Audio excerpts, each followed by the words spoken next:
যদি প্রতিদিন 100 বার জিহ্বা লড়ায় পড়ে সুবহানাল্লাহি ওয়া বিহামদিহি, আল্লাহর রাসূল বলেন তার গুনাহ যদি সাগরের ফেনা পরিমাণ হয়, সেই গুনাহ রব্বুল আলামিন ক্ষমা করে দিবে।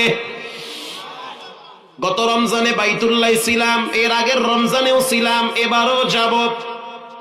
রমজান মাসে তারাবি হয় বাইতুল্লাহ শরীফে, 30 লক্ষ মানুষ দাঁড়ায় দাঁড়ায় কোরআন শোনে। একটা মানুষের ভিতরে বিরক্তি ভাব নাই। কি চমৎকার কণ্ঠ, কি মজা মাখা তেলাওয়াত, যত শুনি ততই মজা লাগে।